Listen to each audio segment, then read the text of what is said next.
What's going on, Jeromes? Today is a beautiful day in the history of our nation because it is J.J. McCarthy's 22nd birthday.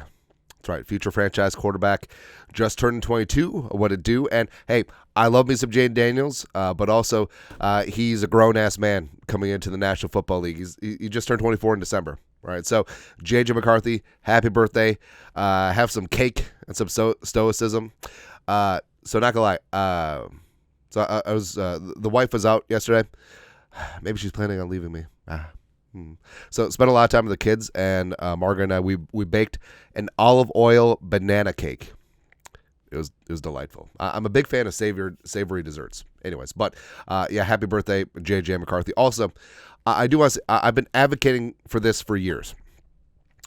Whoever the president is, like, this is not a partisan thing. Whoever is president, the first one to move President's Day, which is an arbitrary Monday in February, permanently attached to the day after the Super Bowl, will be the greatest president in the history of the United States. Like, they should completely tear down Mount Rushmore and just put 4 faces of that jabroni. Again, doesn't matter what party it is. I do not care.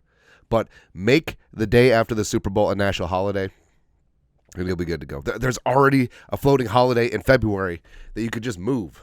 Like, who cares that it was George Washington's birthday or whatever? Fantastic. We'll all wear wooden teeth to celebrate the day after the Super Bowl. Okay, anyways, we are one step closer to the Super Bowl. Fortunately, the Vikings are not in it, but luckily the Lions are not in it. We'll talk about that in a second. But the Eagles put the bang thing on the Rams. Sure, Jaden Daniels is our hero. The Ravens just gave it away now. And the Chiefs just, hey. We all know what's going to happen, right? The officiating is just, it's not that the Chiefs get all the calls. It's just that they get all the important ones. It is what it is sometimes. But Final Four, you got the Commies at the Eagles as well as the Bills at Chiefs. It's going to be great. It's going to be fantastic next Sunday. Also, the helmet matchups from NFL uniforms. All right, not going to lie. The Commies helmet might be growing on me, mainly because of Jaden Daniels. That's probably it. Stupid-ass Eagles and their stupid-ass helmets. The Bills, no one circles the wagons like the Buffalo Bills. And the Chiefs, whatever. Honestly, if we get a Commanders-Bills Super Bowl, I'm down for it. And that would be a rematch from 1991, which was in Minneapolis at the Metrodome. Washington, Joe Gibbs, no, it was Rippon. Yeah, Rippon was the quarterback, which I think that Mark Rippon is the uncle of Vikings futures contract quarterback Brett Rippon ass. Yeah, I'll bring that one up. The one that I would least like, Eagles Chiefs. We don't need to see that again. Yeah, so stupid. Like Jalen Hurts and his knee throwing for like 100 yards.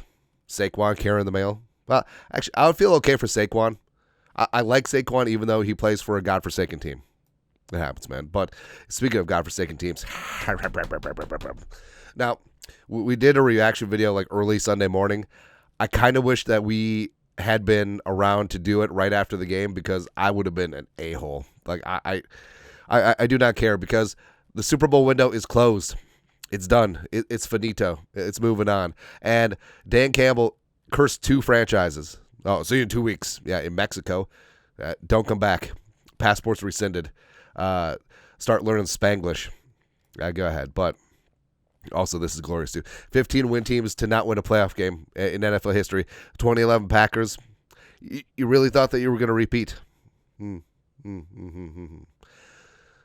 Also, the Lions this year. It's okay. It's okay. All of the hype, all of the bluster, all of the ish talking from the fans. Don't want to say it's karma. Don't want to say it's pride goeth before a fall. It's a little bit of that. Yeah. And now, like we said, Super Bowl window is closing. Ben Johnson probably going to take a job this week. Probably the Raiders. Aaron Glenn is going to be in high demand as well. So Dan Campbell losing both of his quarterbacks. Like, you better tell me about the 2 for 20. Or is it still 2 for 20? Doesn't matter. What is it? Applebee's that has the $1 margaritas? I feel like that's bad news. How is there not more arrests at Applebee's? There should be. But either way, Dan Campbell going to be working a double pretty soon. Plus, I don't know if they allow you to dip on your shift. Who knows, man? Yeah, but Chiefs Texans. You knew that the Texans were going to get the benefit of the doubt, and we always say that you have to play better than the ref's ref, but this was gross. This is messed up. Like Will Anderson and the Phantom roughing the passer, and then also they got helmet to helmet when two Texans hit each other and not Mahomes, and then Mahomes flopping. So two things can be true at once. Like Mahomes is on track to be the GOAT, but also this flopping nonsense definitely is going to affect his legacy because, talk all you will about Tom Brady, never was a flopper. Like he took those hits like a man, and I understand this is the culture nowadays because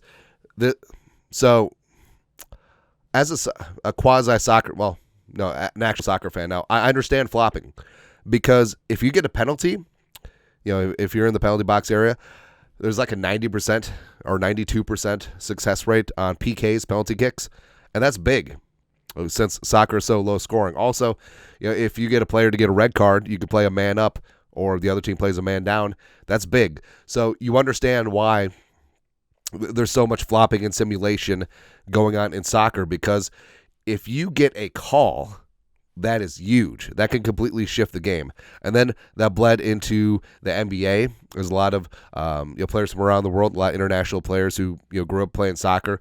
It came to the NBA, and also it's not as significant as getting a call in basketball as it is in soccer. But if the other team's star player has 4 or 5 fouls, you can stick it to him. Yeah, and then now it's coming over to the NFL, and I hate it.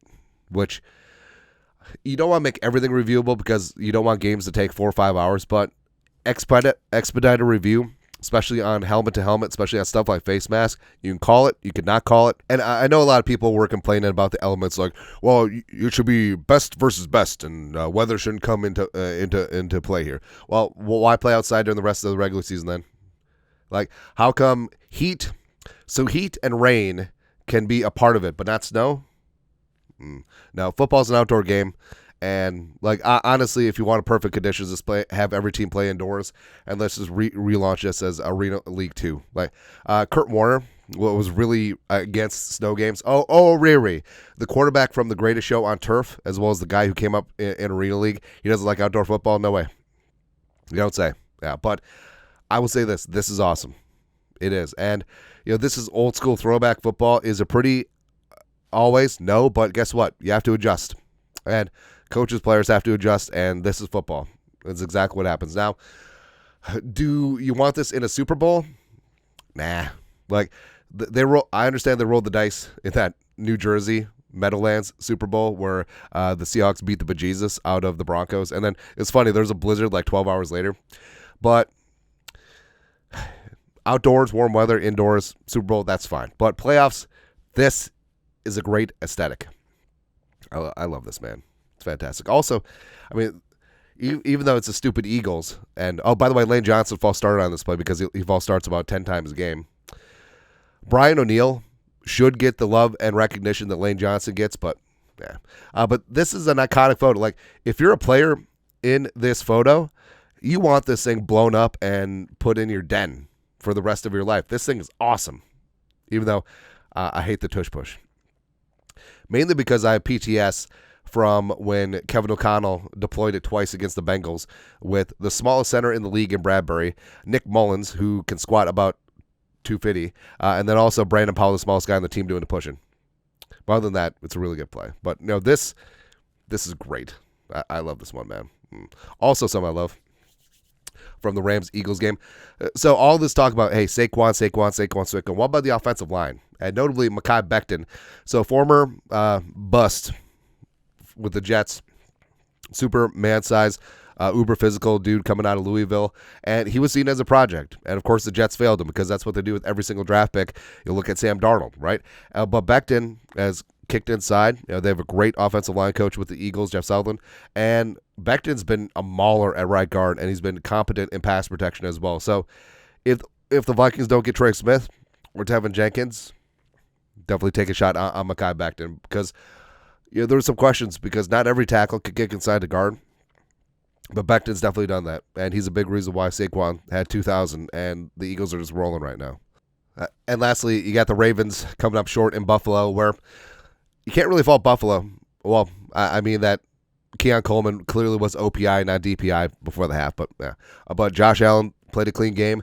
It wasn't overwhelming from Buffalo, but they didn't make mistakes. They took advantage of the Ravens, and they got things done. And all the talk will be Mark Andrews. He had the fumble, which is rare. He had the drop, which is also rare on the 2-point conversion, and there's a lot of issues there. And the Ravens, Lamar throwing that pick, him having that fumble. Although if it was Matthew Stafford, that would be a forward pass, wouldn't it?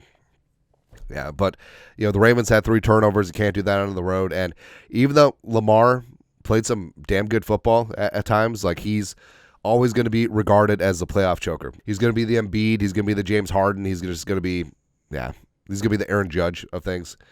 It's what happens, man. But rooting for the Bills. I really feel bad for the Ravens though, because not only did I have a little bit of jelly beans on them, it felt like a couple veterans on this team. Who knows how long Derrick Henry can rock and roll?